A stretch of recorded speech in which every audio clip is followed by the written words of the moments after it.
Glory Girl would never have the dedication to write a novel.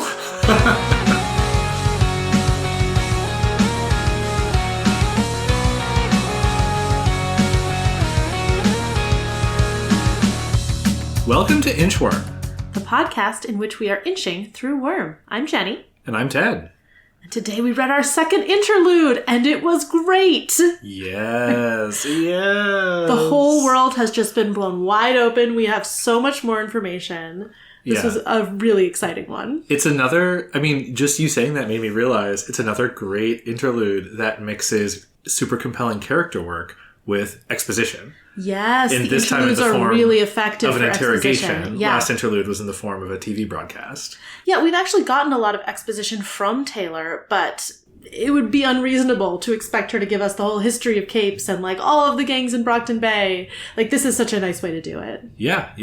And also the perspective of a first non-Taylor person who has powers. True! Our first other cape point of view. Which is thrilling. Yes. But we shouldn't keep the listeners in suspense any longer. What actually happens in Interlude 2, Jenny? All right, yeah. We're such teases. Okay, so this is from the perspective of Victoria Dallin, a.k.a. Glory Girl. I was not correct in my prediction that it would be the woman from the boat. I don't know if she ever comes back, but this is a cape whose cape name we had heard before. Yeah, we've heard of her, but never seen Victoria before. She's a we totally didn't know new anything character. About her. I think we only heard her name. Yeah, she comes up in a list of capes like Alexandria, Glory Girl, and Aegis. Yes. So she is hunting down a criminal. She's flying through the air when we meet her. She lands dramatically. And there's a skinhead who runs away from her, and she chases him down. He's like, I didn't do anything. And she's like, you beat up this black college student. And here you are, a skinhead with broken knuckles, and, you're saying you didn't do it. And so she chases him down. She roughs him up a little bit, then tries to get him to talk. He won't talk, so she roughs him up a lot. And in fact goes a little too far. She has super strength, and she throws a dumpster at him, and he's unconscious and in very bad condition. She's like, ugh, crap. She calls her sister, who it turns out is Panacea, whose name we also... Did we actually hear Panacea's name before? No, I just predicted it. No, yeah. You just were coming up with, what would be the opposite of a cape called Pestilence? Yes. And you made your way to Panacea naturally. Great minds. This is Panacea, who is a healer. We don't know if she can cure disease, but probably she can. Her name is Panacea. She definitely can cure injuries. And she shows up. She and Glory Girl are adopted sisters, and they're both members of the New Wave, which it seems is a group of independent superheroes. And we don't really know what their deal is yet, but Amy, aka Panacea, is like, you've done this again. You are just constantly injuring people way too badly. Someone almost died. Yes. And Victoria's like, I'm sorry, I'll stop, please cure him. And Amy's like, I shouldn't, because you should face the consequences of your actions. And Victoria's like, okay, but do you want all of us to face the consequences of my actions? Think of this, what this will mean for our family, for our movement. And Amy's like, fine, but this is the last time. And she heals him. She puts her hands on him, and I guess the pain goes away, although the healing takes, a few minutes.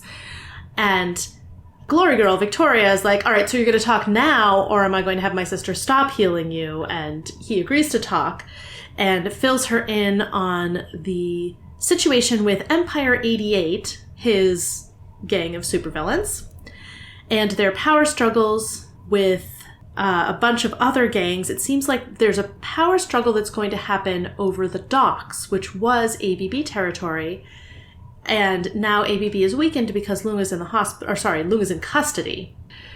So there's a power vacuum in the docks, which is great territory, says this guy. So not only are Triple E, Empire 88, going after it, but also Coil and a bunch of other smaller groups. The Undersiders are mentioned as one of them. And he says there's kind of two ways it could go down. Either there'll be a total war, people are going to get hurt. That's going to be bad for you guys, the heroes. Or there's going to be an alliance between some of the smaller teams and solo villains, and that's going to be even worse for you. So it seems like this is bad news for Victoria and Amy, but they've now gotten their information, and Amy almost finishes healing him, but doesn't quite, so he can't quite walk yet. Apparently it's going to take a few hours before he can, but he doesn't really know the extent of damage that she left. And Victoria calls emergency services and says, we have an incapacitated criminal for you to pick up, and so they leave him there. And Amy leaves a little fun Easter egg for him in the form of probable erectile dysfunction. That's it. That's about right. Yeah. I mean, I think we'll dig into a lot of that stuff. Oh yeah. Oh, so many more details to bring out. Yeah. I mean, where do you want to start? I love this interlude so much. It was so fun to reread, and it's again lovely to be in a different person's head. Mm-hmm, mm-hmm. You know, it's just like we don't necessarily get a ton of inner monologue from Glory Girl. But she just feels... You get some attitude, yeah. Yeah, she feels so different. She feels like a bossy, spoiled oh my gosh. Big sister. I was going to say, we should start talking about Glory Girl. What a showboat. Great character. Do not like her. Okay, so this is, we had talked at some point, I was like, I bet we're going to see a Superman type character with like that sort of smorgasbord of powers. Yeah, she's got... This is her. I predicted it would be a man because that's sort of playing on Superman, but I mean, maybe we'll also see men like this, but... Yeah, we've got strength, flying, invulnerability, and a little bonus aura. Yeah. So not only does she have some level of invulnerability, she has a force field, an invisible force field that extends a few millimeters over her skin and clothes while flying so that she like doesn't get bugs in her face and stuff. Yeah. Excellent. I love that thought about like, okay, but if a person were flying, what problems would they encounter? Like that's such a fun mental exercise of like, oh, I guess Superman's okay because he's invulnerable, but shouldn't he have bugs all over his face? Like, Right. Exactly. It works so well. Yeah. And the showboatiness of her, I mean, yeah, she is such a showboat. There were very few things in Victoria Dallon's estimation that were cooler than flying. Invisible force field, no bugs splatting. Spotting her target, she whooped and plunged for the ground, gaining speed where anyone else would be slowing down. She hit the asphalt hard enough to crack it and send fragments of it into the air, touching ground with her knee and foot, one arm extended. She stayed in that kneeling position for just heartbeats, letting her platinum curls and the cape that was draped over one of her shoulders flutter in the wake of air that had followed her descent. She met the eyes of her quarry with a steely glare. She'd practiced that landing for weeks to get it right. Yes. Well, so I love so much about this. It's very Supergirl. Well, it's Supergirl in terms of power. The attitude is not very... I'm not that familiar with portrayals of Supergirl, but I feel like the showmanship is not something that is supposed to be deliberate in the case of... Right. Well, no, we should dig in on that. I was just going to say, like, the steely glare, it feels almost like a Man of Steel nod. Like, I feel like there's this, like, really intense resolve. But yeah, the curls, the cape, but also the perfect landing, right? And this is kind of what you were saying, that Victoria is clearly really invested in her showiness. Oh, yeah. And making sure that she's doing all of this deliberately, but that is evoking... What's supposed to just come naturally. What's supposed to come naturally to a superhero, right? Yeah. When you imagine Superman landing, he's doing it gracefully. He's not just like, you know, like falling off a building and landing on, landing on his butt and then he stands up, like, right? Like, he could do that, but it's like he's always has sort of like a grace. Exactly. And this is almost a parody of that. Like she's practiced this deliberately. My main thought when she lands, so she hit the asphalt hard enough to crack it and send fragments of it into the air. I was like, okay, so she must be invulnerable. What is with this property damage? Like, come on, lady. Like, are you doing this all over town? You're messing up the asphalt. Like, that's actually a problem. Like, it's not the hugest problem in the world, but like, for someone who's supposed to be a hero, cleaning up the town, metaphorically speaking, like, there might be collateral damage to that, but like, you don't need to cause it unnecessarily. Like, Yeah. you had the power. Like, this is a deliberate landing that she's practiced for weeks. She has the power to do this without messing up the pavement all over town, but she doesn't. And That's I feel so like that interesting. echoes... I mean, we don't know why so many parts of Brockton Bay are in terrible condition, but I do feel like there is a disregard for the health of the infrastructure. It's broken windows superheroing. You know, the city's falling apart anyway, so what's another hole in the street? So that's really interesting. Did you turn on her as soon as she messed up the road? Or was there a moment in this interlude when you were kind of like, yeah, Supergirl, yeah, and then you suddenly realized, like, oh no. I mean, yeah, I don't think I turned on her super hard at that point. I was a little like, really, lady? Like, okay. Yeah. And when she practiced the landing, I was like, okay, that's a deliberate strategy to intimidate villains, sure. And then we learn that she's going after this skinhead who beat up, presumably an innocent college student who didn't do anything wrong. I'm like, okay, great. You know, she's on the side of the righteous. And then she just causes a lot of physical damage to him. I think the point at which I turned on her was when she throws him. She throws him a good 25 or 30 yards. She's in the air and she kind of just, throws him to the ground. And she's like, oh, crap. Did he break his spine? Oh, no, phew, he didn't. And like that was when I was like, ooh. Oh, we're talking some police brutality here. Yeah. Obviously not quite the same phenomenon, but... Yeah. And yeah, we can sort of talk a lot about the effectiveness of her strategy up until this point, but I do feel like the turn she throws him, and then, she's being very righteous. She's enacting righteousness. And then, despite the fact that he's super injured, he gets up and flips her the bird and starts stumbling away. And then this is her inner monologue. What was this asshole thinking? That she would just let him go? That what? She would just bend to his witless lack of self-preservation? That she was helpless to do any real harm to him? To top it off, he was going to insult her and try to walk away? Screw you too, she hissed through her teeth. Then she kicked the dumpster below her hard enough to send it flying down the road. Whew. I love this. To me, this is when it gets personal for her. Mm-hmm. And it's absolutely like she's putting on this like Supergirl persona, and she's really just petty and spoiled. Well, no, it's the glory part of the Glory Girl name. Oh. It's like she shows up, she's righteous, and she's here to like kick some ass and take some names, and like people should conform. They should fear her. They should fear her. They should validate that glory. And like when this guy, even though it is quite irrational to some degree what he is doing, right? Like I do kind of agree with her there. It's poorly thought through, yes. Yeah, the fact that he won't cow down before her seems to piss her off. Right. She's not just like, okay, he's not giving in. I'll have to go after him. This is a little tedious. She's like, this is insulting. Yeah, and she seemed to even enjoy when she first shows up and he runs away. She grins, and then she takes the time to like do her hair, and then she glides. She glides at 45 miles per hour. Yeah, exactly.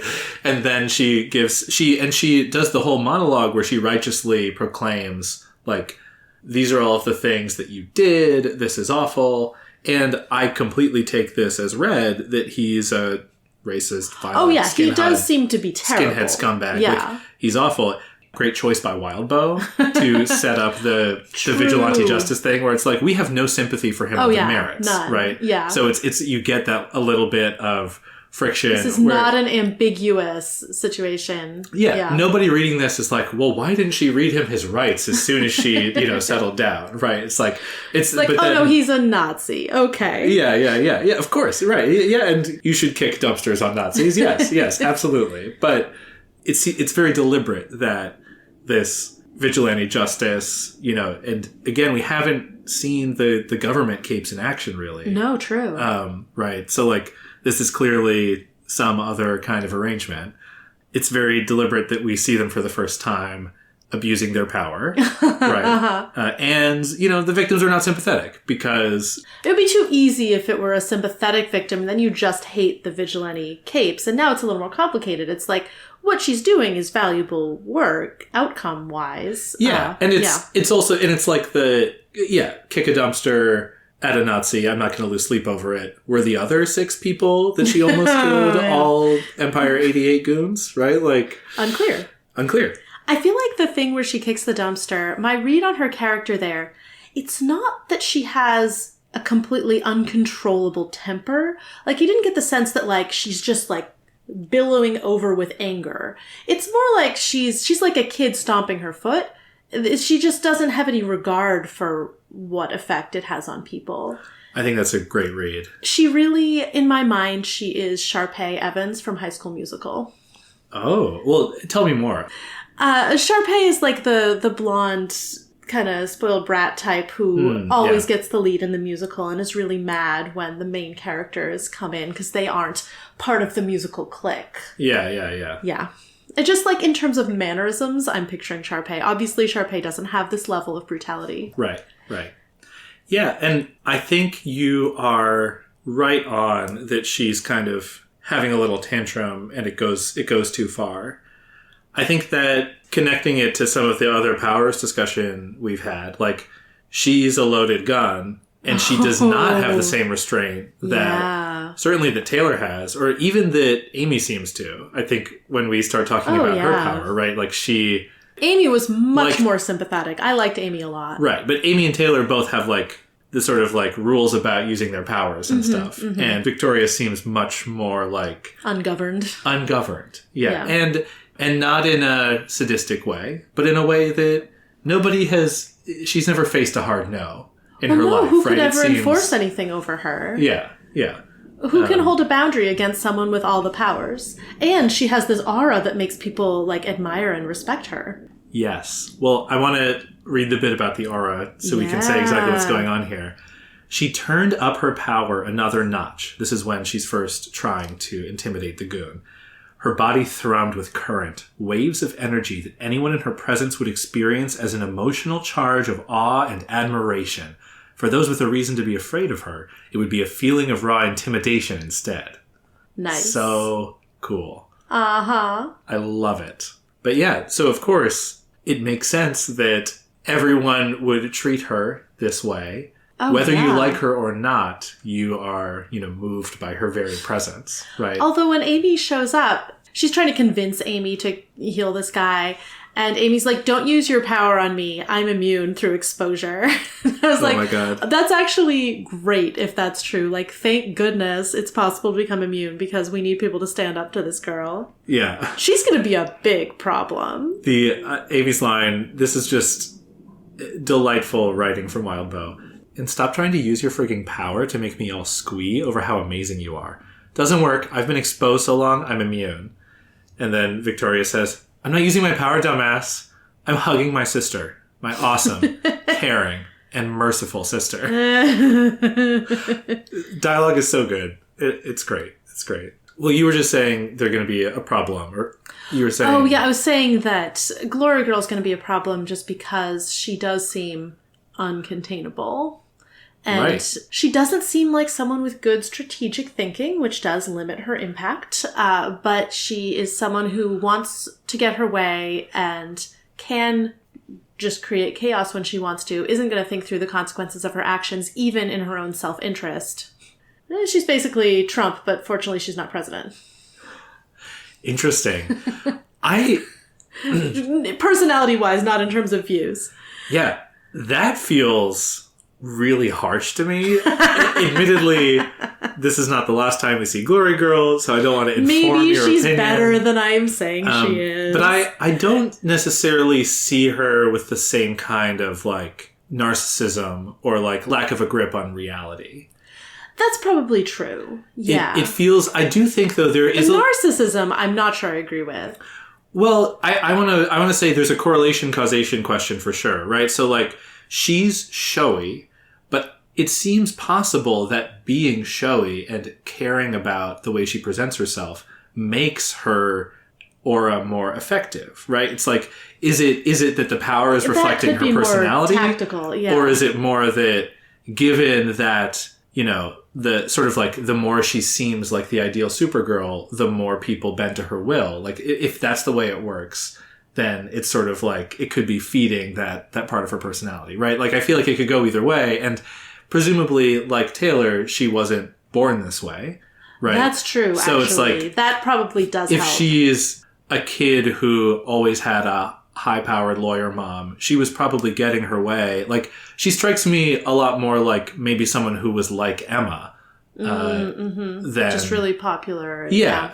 And likely was that way before the powers. It'd be interesting if Victoria's story is I got powers and that was a total glam up Mean Girls style moment for me. But there's a question I have about which came first. Okay, I mean, I'm being harsh. I could see her going in that direction of just like, spoiled tantrum baby who wreaks havoc on a large scale because she's so powerful. She may not be that, but we don't see her with a good grip on the harm that she can do. We see her being very negligent of other people's well-being. Yeah. And I don't want to defend her in this chapter, but my initial response was too far. Yeah. Interesting that you bring up Emma, because this power that we see Glory Girl having, this aura, is something that could explain Emma's reign of power at school. And we do have reason to think that Emma might have a superpower. It could be something like this, some aura that affects how people see her. And as with Glory Girls, Victoria says, it's respect and admiration, but if you have reason to be afraid of her, then it's intimidation. And so if for some reason she isn't trying to be nice to Taylor, then Taylor would experience her aura potentially very differently than everyone else would. Yeah, no, that is really true. That is really true. This is the Emma Dallin theory. Heard it here first.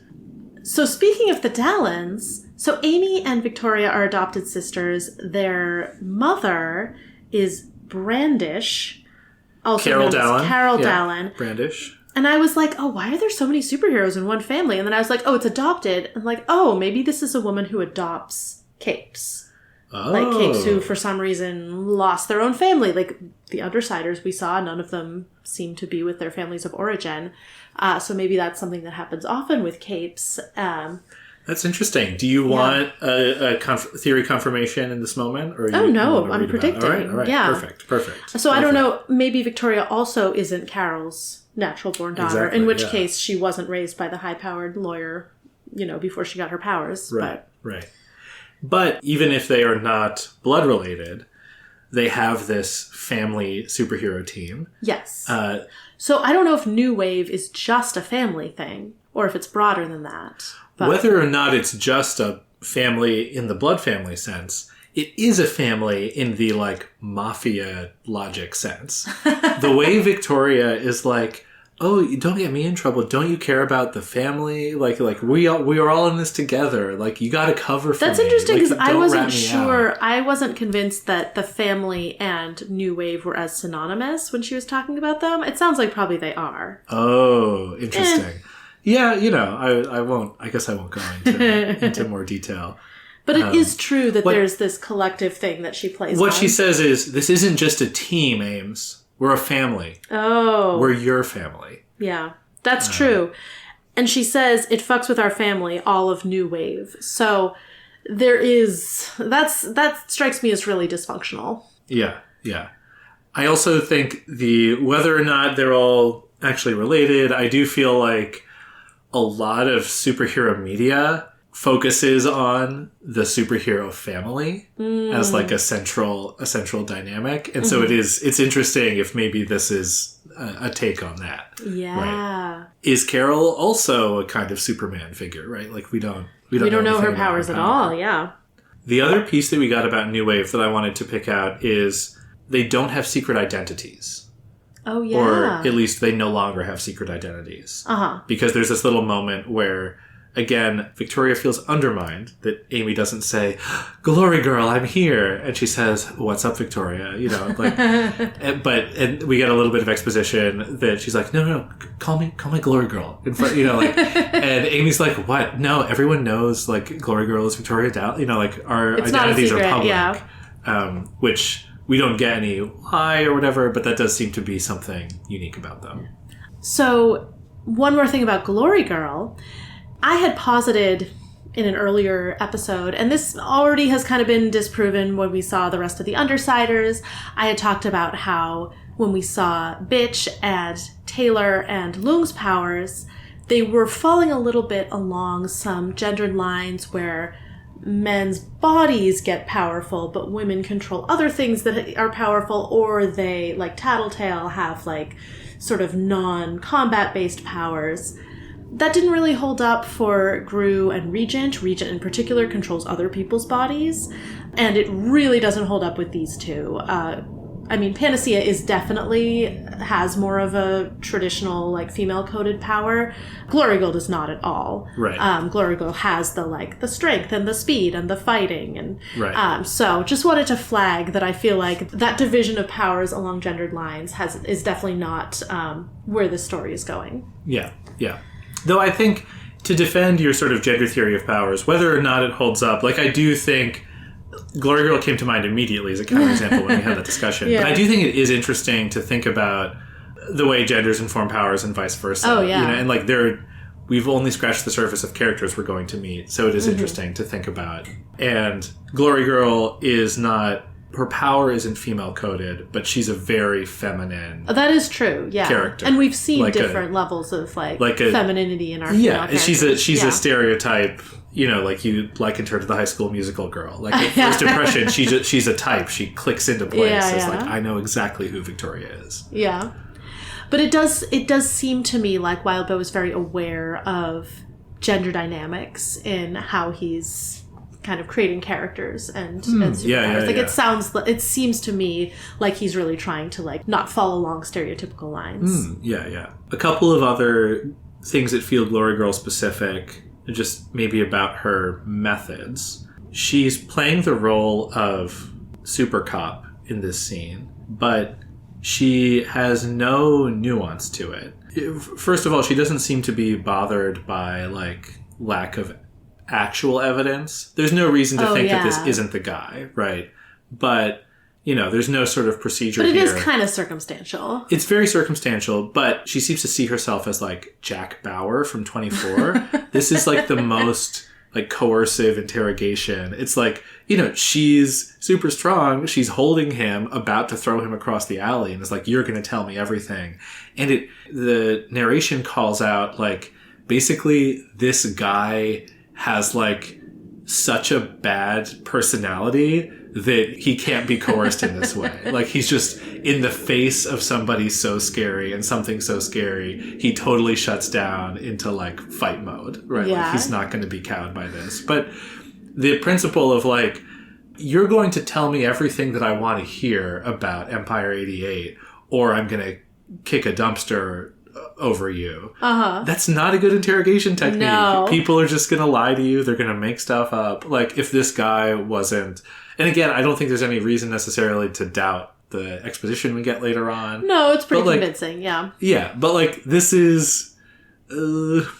she's not even really being an effective super cop, right? Well, the thing that she seems to be good at is dishing out hurt. Right, Panacea is the one who really gets him to talk with her healing hands. Yeah. And to Victoria's credit, she does seem to be a little bit aware that her raw power can only get her so far, because she has this thought, basically like, oh, I hurt him. I can still kind of like bully him into dishing, and he's threatened to sue me, but I'm going to tell him that won't work. But then she's kind of thinking, but like, if he were smarter, he would know that just the media circus around a lawsuit like this would really hurt them. Yeah. Right? So she's like kind of aware of the larger dynamics at play, but that doesn't stop her from I mean, she kind of out. just bullies her way through. Like, she Exactly. very much does seem like a bully as a person. Yeah, so New Wave is really interesting. So they are non-governmental. They don't have, as Amy says, they don't have any of the protections. We're not protected or organized or regulated in the same way. And everyone knows who they are. And so, yeah, there's this question of like, okay, why do they exist? Why did they form themselves? Do they think the government organization isn't effective? Do they have some different ideas about how crime should be stopped? Right. It does seem like, I mean, we'll get into this also, there are a lot of supervillains in Brockton Bay. Like, the guy's description of like the situation, I was like, oh my goodness, like, okay, there's some real problems in this city. Why do people live here? Like, it's a bad situation. And so maybe this is a group that thinks the Protectorate hasn't done enough. They're not being tough enough on crime. And maybe that's kind of their angle. We don't know their angle. We don't hear it in this. But. Right. And they do seem to be, their leader or one of their leaders, if Carol is in fact part of the leadership of New Wave. I would be surprised if she weren't. In her civilian life is a high-powered attorney. And the fact that they call out that it's different, that they don't have secret identities, like, you probably can sue Victoria Dallin in a way that you can't sue Arms Master in his civilian identity, whatever it is, right? Like, because you just don't know, right? Like, you have to go through this other thing. And so, like, for whatever reason that they're doing this, it does seem to be risky in some ways. Yeah. But well, yeah, because, I mean, I used the term police brutality, and like, one thing about police brutality is that they are very hard to prosecute. Like, it's very hard to actually get in trouble for police brutality. And she doesn't have any of that. Like, when Amy's like, maybe I won't heal him, she's like, okay, but like, I would go to jail. Like, that would actually happen. Amy really lists out the whole procedure of like, well, if I follow the rules, you're going to get in a lot of trouble. Yeah. And so the Protectorate presumably does have that level of like immunity that the police have in our world. But these people don't. On the other hand, Victoria can use her mom's name. That's true. She does have other sources of power. Right, yeah. to coerce this guy into talking. Mm-hmm. Yeah, so it'd be very interesting. And it's just interesting to me that we get, like, we're in the heads of somebody on New Wave, Vigilante. We haven't gotten inside the heads of the Protectorate yet. True. So in an earlier episode, especially at the beginning, I was like, okay, what is the difference between supervillains and superheroes in this world? Like, what do those terms really mean? It seems like it's not very ambiguous, at least in many cases. I mean, so we have Empire 88. 88 is, of course, a Nazi term. And this is Kaiser, the head of the... Yes, I don't think I predicted when I was like, what does this guy do? I don't think I predicted Nazi. We know that this guy who's part of that gang, I guess he's probably not a cape himself. We don't see any evidence of powers. No indication that he's a cape. But he just like beat up this black college student. The implication is that kind of racial violence. Yeah, clearly a hate crime. Yeah. And so that's the kind of gang we're dealing with the supervillains. And it also seems like all of Brockton Bay is carved up into supervillain territories. That's wild. I am not someone who's super well versed in like Batman in particular. Seems like, kind of Gotham City is what's being evoked here for me a little bit, but I wasn't really expecting that. Yeah, I mean, you're right. If you picture like Superman City, Metropolis, and Batman City, Gotham, Brockton Bay feels so much more like a Gotham. Oh, yeah. Right? Like, just in terms of the vibe. It's like so seedy. He has this whole litany, like... The deal with Brockton Bay is just like, it's good for crime. Like he talks about... The docks are ripe for the taking. The location's worth as much money as you'd get downtown. It's the go-to place if you want to buy black market. Sex, drugs, violence. And the locals are already used to paying protection money. Wild. Yeah. And so Taylor, she wasn't understating how bad it was. No, it's really bad. In Arc 1. And there are a lot of villains here. The city doesn't seem like it has a successful civilian police force. And again, it's unclear Protectorate, you gotta get your act together. What the No wonder Protectorate the is new wave doing. is here. Yeah. So yeah, super interesting. Just to see basically it spelled out. Like, Brockton Bay is a city that is riddled with crime lords. I'm so curious how it got like this. I don't know if we'll get into that. I suspect we will. It's a long book. But like, why Brockton Bay? Is it just the economic, like socioeconomic circumstances really lent themselves to this? Is it just like a quirk of history? Is it like certain villains came in and set it up like this? Yeah, we did sort of get the hint. It's like the industry moved away or industry shut down. So it's almost like what would happen. You mentioned Detroit, right? Like maybe Brockton Bay is like a Detroit situation where it just fell into economic distress. But I'm wondering, like, why, like, clearly the Protectorate has presence here. And maybe it's just like, you form a gang where you live. But, like, this has such intense competition for villain territory. Why don't some of them just go to Boston? Is Boston also carved up among supervillains? Is the territory all taken? Or is Brockton Bay unusual in this way? No, that's a really good point. Or does Boston just have, like, really good police in this world? Really good superhero protection, and it's not worth it? Because it seems like there are a lot of superheroes here also. Yeah, I mean, my note was to talk about this is basically like, what's the deal with Brockton Bay? I think we don't necessarily know more about why, but we definitely know more about what. Right. Yes. The thing that it evokes for me is like, in addition to kind of like Gotham City, this description of like a gang war, like it reminds me of like the way that Grand Theft Auto video game works, whether it's set in like, LA or New York or whatever. Like the different gangs have different territories and like you can like clearly see it like drawn out on the map. And like I know that is sort of how... Made me think of Warriors. Yeah. But, like, just in a very... The sort of almost abstract way the Goon is talking about, like, well, like, we're not making any gains downtown, so we're working on this other kind of thing. My point is it reminds me of... I don't know why Grand Theft Auto came to mind, but I feel like just a lot of, like, crime media feels this way. Superheroes, but also more, sort of like The Sopranos or The Wire, like, things like that. Like, territory's important. Yeah, exactly. So I do think it's worth just kind of talking about what the situation is in specifics with these gangs. So we have Coil, who you asked me about. I don't think we learned any... Oh, yeah. This guy doesn't know what his powers are. Presumably snakes. He's got a private army.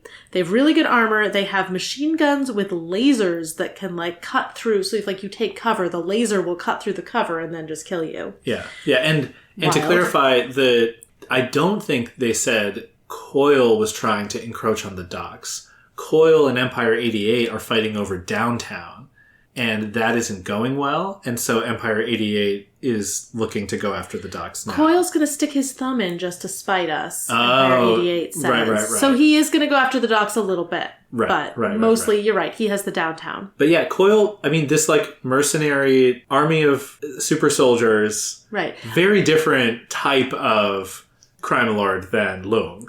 Yes, yeah. For sure. They're all ex-military, apparently. So they're not kids being pulled out of school. Yeah. They're all ex-military and apparently have a lot of money to burn on all of this expensive equipment. I think I just said super soldiers. There's no indication they're super soldiers. I don't they're think just they are. They're just a well-funded army, and maybe they have tinker tech. Right? Exactly. Yeah. Their weapons might come from maybe Coil as a tinker. Even with money to burn, this guy says... There's sort of a power balance downtown. Like there's a tug of war between Coil and his army and Empire 88. So downtown is kind of split, I guess. And then the docks, Empire 88 is hoping to move in. They were ABB territory. And this guy thinks Empire 88 is going to take the biggest slice. I mean, he is Triple E, so he's a little biased. Coil's going to stick his thumb in just to spite us. Maybe Coil's going for a bigger piece of it, and this guy just is, grandstanding. ABB is going to hold on to some, and then he mentions the little guys, Uber and Leet, Circus, the Undersiders, Squealer, Trainwreck, Stain, and others Glory Girl has never even heard of, he says. Yeah. I really enjoyed that the Undersiders are included here as and some other randos. Yeah. Right, are they going to try to get territory? They don't seem to be in it for territory. Oh, we also hear about Faultline, who's described as the bitch with the freaks in her crew. She's a mercenary. Different goals. Interesting. Yeah, what do you make of... Does that mean she's, like, for hire? Like... That's what a mercenary is. Yeah, right, but she'll do whatever jobs, but she doesn't care about territory, I guess? But then why is she here? What do you make of the freaks in her crew? Any theories on that? Ooh, that's a good question. I'm going to assume it's, like, people whose power involves body modification and they end up looking really scary. Yeah. And as you mentioned in the summary, this guy's vision is... we're going to have a gang war, or we're going to have a gang alliance, which is even worse. For Glory Girl and Co. Yeah. And it jumped out to me that Taylor isn't in this chapter, but she did cause this in a... Yes, you're so right. You know, not in an intentional way, but by taking out a local crime lord, Leung, by enabling his capture, she has created this power vacuum. And at least the way this guy is setting it up, that's going to cause some more consequences. And so I enjoy that we are seeing stuff happen that is related to Taylor, but not from her perspective, right? She's having this ripple effect. Yeah, she's not just like existing where like she can go out and like fight a bad guy and then go back to her normal life and it's fine, right? It's the ripple effect And it's thing. not like she has to like grow into her powers and her place in the world before she has this effect. Like she just, fought a guy and it's having this huge impact. Yeah. It's interesting for Taylor's story and it's nice for us as the readers to kind of feel that connection. It's not just pure world building. It's not a pure character study. As far as everyone knows, outside the Undersiders, Armsmaster caused this. That's true. And I think we gave Armsmaster a hard time for how coercive he was towards Taylor, but it does seem like... it would have been bad for people to know that she did this, actually. Yeah, it seems like maybe that wouldn't be something she wanted, but we'll see. We'll see. Yeah. Oof. In retrospect, maybe his motives were actually more generous? Maybe not. There's no reason he can't have both motives. Yeah, exactly. So I think we should talk about Panacea. We've been talking for a long time, but we got to talk about Amy. Can I introduce Amy to our listeners? Yeah. We'll get some bonus contrast with Victoria in this description as well. Where Victoria was beautiful, tall, gorgeous, blonde. Keep in mind, this is from Victoria's point of view. Where Victoria was beautiful, tall, gorgeous, blonde, Amy was mousy. Victoria's costume showed off her figure with a white one-piece dress that came to mid-thigh, with shorts underneath, an over-the-shoulder cape, high boots, and a golden tiara with spikes radiating from it, vaguely reminiscent of the sun's rays or the Statue of Liberty. Amy's costume, by contrast, was only a shade away from being a burqa. Amy wore a robe with a large hood and scarf that covered the lower half of her face.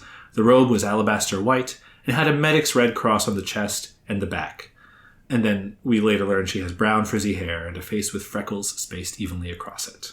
So this is interesting, given that their identities are public. Why does she wear a costume that covers her up so heavily? Like, it must just be like a personality thing, personal preference. She just doesn't really want to be seen inside her costume. Yeah. Also, I mean, putting myself in the shoes of a little sibling to Glory Girl, she seems like she's sort of like this gorgeous cheerleader type. Amy probably looks like a normal person. Yes. And may feel self-conscious. That's true. Just not wanting even to play the game because you can't win. Yeah. I mean, since we're talking about it, this feels like such a older sibling, younger sibling dynamic, right? Like the fact that we should talk about Amy's code, but I think just as much to the extent that Amy is like, we should play by the rules. Like, I should get you in trouble. That feels like I want to score points on my older sister. Yeah. Just as much as it feels like I have principles and I'm sticking to them. She's so right. Like, if she keeps bailing Victoria out, Victoria's going to keep doing this. And she might say it's the last time, but like, Victoria's just going to think she can talk her into it again next time. Because Amy does care about the people. She says, I promise it's the last time. And my note was like, yeah, sure, Victoria. Yeah. It's funny. Even though this guy is such scum, like, I was so mad about what Victoria did to him that, like, at the end when Amy doesn't, like, heal him all the way before they leave, I was like, wait, oh no, he sucks. Okay. Okay, yeah, so let's talk about Amy's power a little bit first. Yeah, okay. So I'll just read some things about her power set. So she just touches him, and then she can list off all of his broken bones. And then later, again, she just touches his cheek, and he visibly relaxes, you know, and it's sort of she's like a painkiller effect in addition to exactly. healing. But sort of like instantly being able to like put him at ease. She talks about how she helped the victim of the hate crime. She says, I grew her new teeth, fixed everything from the bruising to the scrapes, and even gave her a head-to-toe tune-up. Physically, she'll feel on top of the world like she had been to a spa and had the best nutritionist, best fitness expert, and the best doctor all looking after her for a straight month. This is fascinating. Having this power and having to choose what to do with it in the world.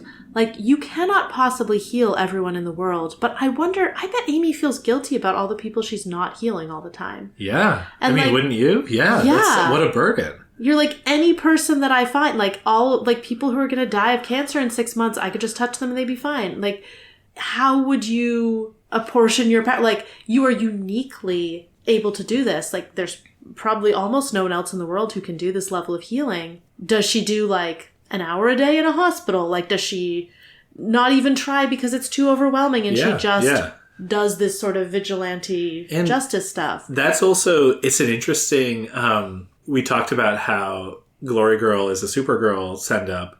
Panacea has that other aspect of Superman, the trope of like, well, why isn't Superman 24/7 turning a crank to generate energy for the world, right? Why is he rescuing cats from trees and stuff? Yeah. Right? She has that same kind of like the burden of all the good that she should do or could do. Isn't doing and no one else can might do. be able to optimize.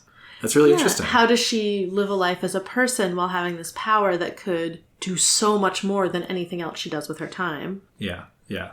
I guess there were a couple of more things about Amy's power that I thought were interesting. One is this sort of threat of an offensive use of Amy's power, which I thought was fascinating, where at the end, Victoria is like, hey, my sister just healed you. Do you think maybe she could break you just as easily? Change the color of your skin, you racist fuck? I'm not half as scary as my little sister is. And that is, like, not at all what I expect, right? And, like, maybe she's fronting a little bit, but, like... I don't think she is. I mean, you know more than I do, but earlier in the chapter, Amy's like, okay, you fractured your 9th vertebra, if I leave you like this, your toes will always feel a little numb, and you'll have a hell of a time getting it up, if you know what I mean. And then later, she says... They're leaving. She says, nothing was broken, and I didn't screw up anything beyond a temporary numbness. But he doesn't know that. He'll be numbed out from the waist down for another 3 hours. His left arm will be iffy for about that long, too. He'll also have numb toes for a good month or so. It sounds like she did those things. Maybe she started a healing process that isn't going to finish itself for a while, but it sounds like she put temporary numbness on him, like, through interference. And that's fascinating because, right, when that earlier part where she's, like, talking to him about how serious his injuries are, and then she invokes the Hippocratic Oath that as a reason why he can trust her, even though she's totally lying. What that's suggesting to me is that the stuff that he's numb about may have been totally made up. Like, that could have just been something that she did to him intentionally. Oh, yeah. Right? She's not first doing no harm. Like, she is willing to do harm, it sounds like. Yeah. And, like, this guy, you know, he deserves it. And it's very funny that she's like, you know, I didn't screw up anything beyond a temporary numbness, but he doesn't know that. Fear and doubt will complete the effect, and the suggestion becomes a self-fulfilling prophecy. Yeah, it's going to have trouble getting it up. Which, you know, he deserves. 2 dicks destroyed in 2 arcs of worm. Wow. Just putting it out there. Wildbow has it out for the dicks of the world. Yeah. We'll see if this trend continues. Yeah, so she, despite having apparently firmer morals than her sister, does not actually scruple to mess with the bodies of criminals in ways that seem relatively harmless. Yeah. But still. But also immature. I feel like it's more calculating. It's more Taylor-esque, you might say, to kind of like think it out this way. And she's sort of nuancing it like, well, I didn't give him a psychological problem, but I gave him physical problems that will cause psychological problems, right? That feels like a very letter of the law, not spirit of the law thing. So my read on Amy is that she is absolutely right in everything that she criticizes Victoria for. Yes. But that, to me, is about standing up for herself and scoring points on her sister as much as it is about genuine righteousness. Yeah. Yeah. Because at the end, they end on this little beat where, like, Victoria's like, hey, I thought you weren't going to mess with people's heads. And it's like a little bit of camaraderie again, right? I don't know. I'm not sure I would be... I'm inclined to be more lenient towards Amy than I was towards Victoria, who I might have been too harsh with. I think you're probably right that, I mean, she does heal the guy, despite that, just letting Victoria continue her reign of terror. So, you know, she is making moral compromises. I feel like her leaving the guy with a few temporary problems at the end feels okay to me. I mean, he's a scumbag. The connection I want to make is not just with the healing and hurting thing, but also she's participating in the interrogation. That is true. They're doing a like good cop, bad cop routine in a way that like that's clearly not what they were. It wasn't like masterminded that way, but she seems to be playing along. I guess it's just, I just get the sense that, like, she kind of wants to taunt Victoria with, like, I could get you in trouble. Yeah. But I don't necessarily see it as an actual ethical stance or moral stance. I don't know. And it can be complicated. It can be both. Yeah, but, I think it probably is both. And I also think the thing where she doesn't mess with people's heads in a literal sense, that's a line that she's drawn for herself with her power. And I don't think she's crossing it in this. Like, she is sort of playing some mind games with him, but not literally. Like, she is not actually using her power to mess with his brain. And I think the fact that she's drawn that line for herself gives me some respect for her. She doesn't know that she would be able to do it without bad side effects. She doesn't know that she could do it well, and so she's just not doing it. And I respect that. That is actually a firm stance that she has apparently kept. We don't have any reason to think she's... Here's what she says about it. Not can't, won't. It's complicated, and I don't trust myself not to screw something up when I'm tampering with someone's head. That's it. That's all. And Victoria's like, strategically bad. If she ever needs to do emergency brain surgery, she won't have practiced. Yeah. That's a fair point. But I like that Amy has that line. I think her having that line makes me more inclined to grant her some grace. And, like, I think she probably is a voice for principles I would agree with in the new wave. But she's also easily coerced to go along with their policies that maybe aren't that great. And so I'm sure she is making all sorts of moral compromises all of the time in the work that they're doing. And I wonder also if having someone who flaunts around the way Victoria does and is pretty thoughtless with her power, I'm sure Amy feels kind of superior she has this code and she sticks to it, right? Like, and she has to feel superior in some way because she's Glory Girl's sister. Glory Girl has all of the cool powers. Yeah. And I do really see a similarity between the way Taylor won't use her bugs on her bullies and Amy's rule here about using... It's sort of the, like...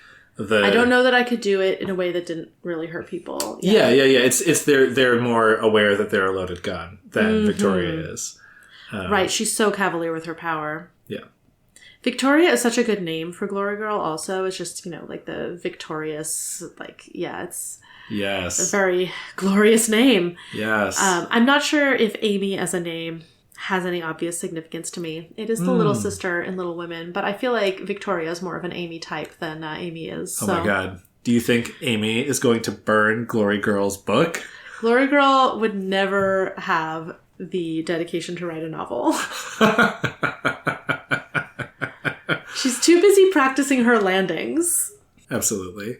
I mean, she is clearly someone who works at her craft of superheroing, but no, she's not writing any novels. If she did, though, I could definitely see Amy burning it. I mean, going off of Victoria's name, Glory Girl, we were talking earlier about how she's the Supergirl trope. Victoria / Glory Girl is such a good example of a trope deconstruction / reconstruction, right? So, like, this is something that I want to talk about as it comes up as we go through the story.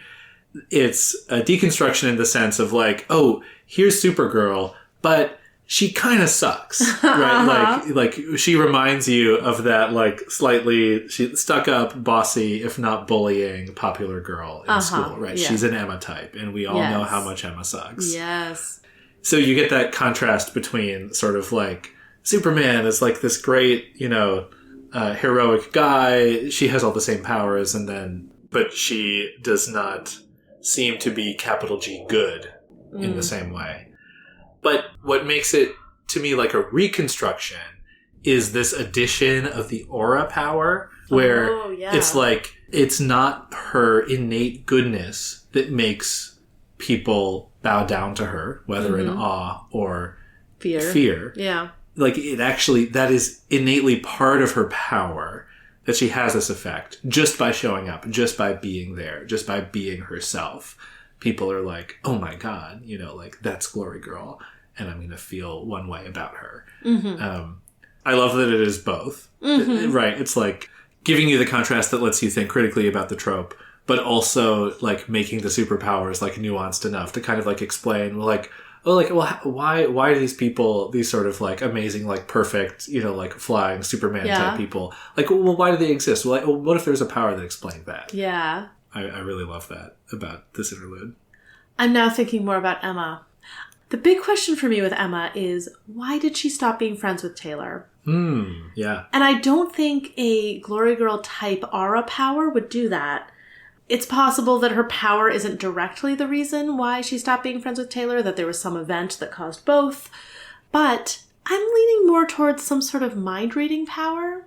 Ooh, yeah. And I wonder if mind reading robbed her of the ability to have any real friends, because everyone thinks bad things about the people around them all the time. Like, your thoughts are just like kind of mixed judgments of all kinds of, Yeah, I feel like of course. Reading the thoughts of the people around you, you would not be able to genuinely like them.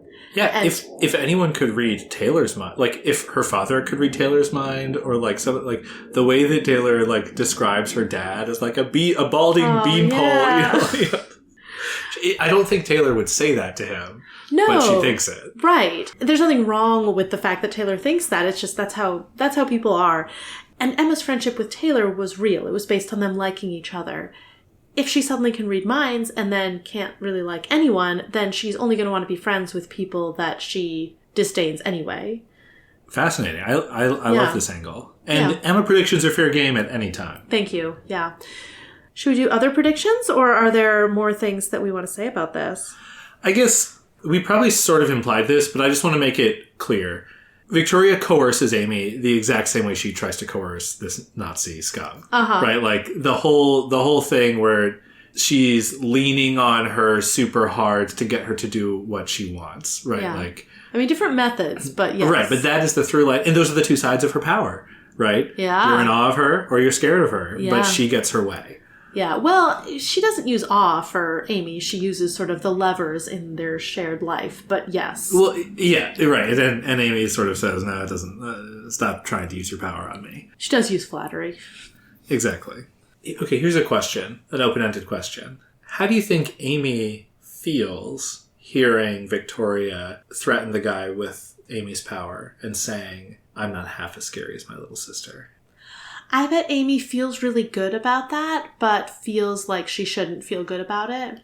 Because she doesn't want to be scary. She is a healer. Yep. But she also loves, on some level, that Glory Girl is out here telling people that she's the scarier one. And she also probably thinks that, Glory Girl doesn't totally mean it. Like, she's just using it as part of her intimidation tactic. So I think there are probably a lot of layers to Amy's thoughts. She seems like someone who would have layers in their thoughts. Yeah. Nice. So, predictions for the next arc. I already have predicted a little bit, but now that we've seen this interlude... So I think I predicted that they're going to go on a job. I couldn't remember the word for job, but they're going to go on a job. A job. I think Taylor's going to have some, moral qualms. We talked about this. Now I am going to predict that they're going to have a run-in with one of these other groups. Okay. Maybe Coil, maybe Triple E, maybe one of the minor ones, but we don't know as much about them. It's hard to predict. Maybe Fault Line. That would be fun. Ooh, yeah. We got a couple of tantalizing hints about Fault Line, so that would be cool. Yeah.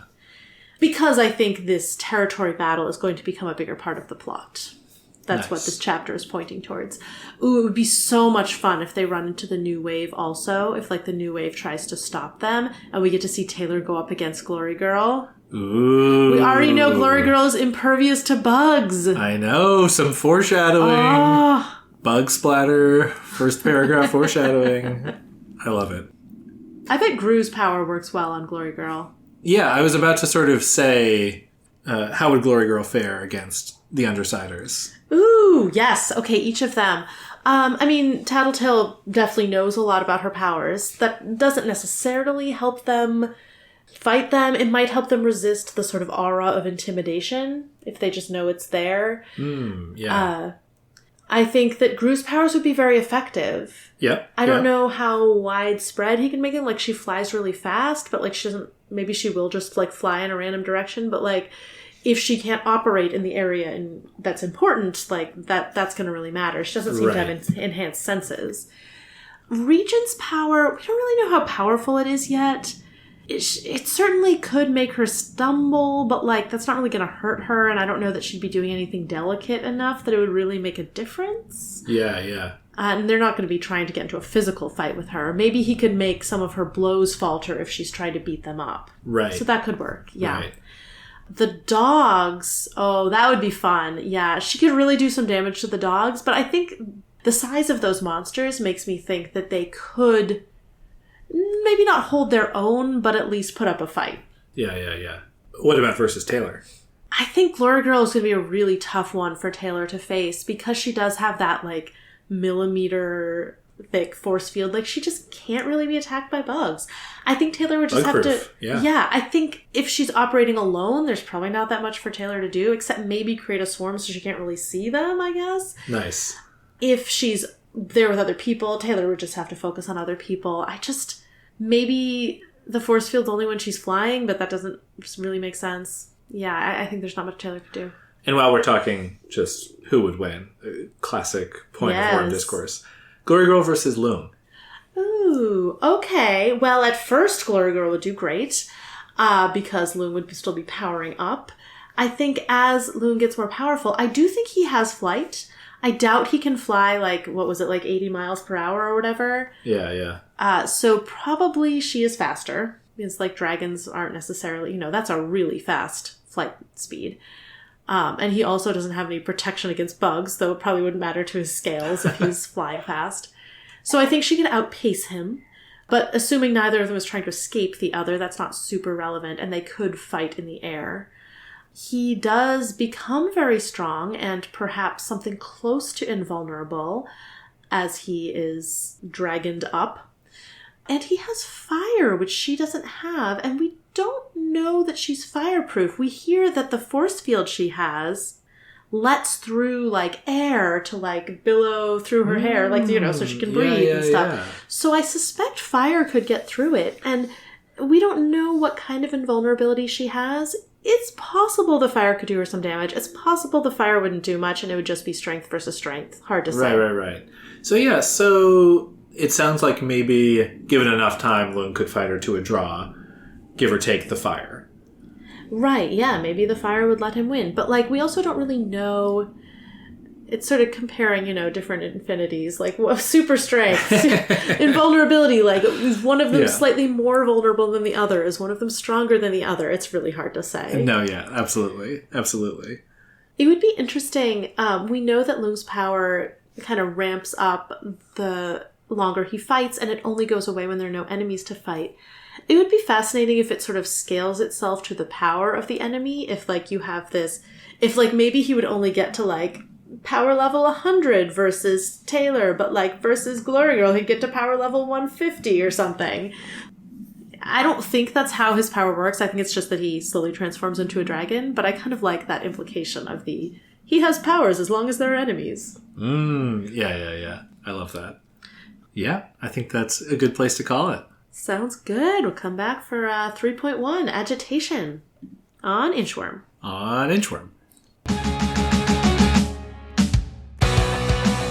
Worm is a web serial by J.C. McCrae. You can read Worm at parahumans.wordpress.com and support the author at patreon.com/wildvote.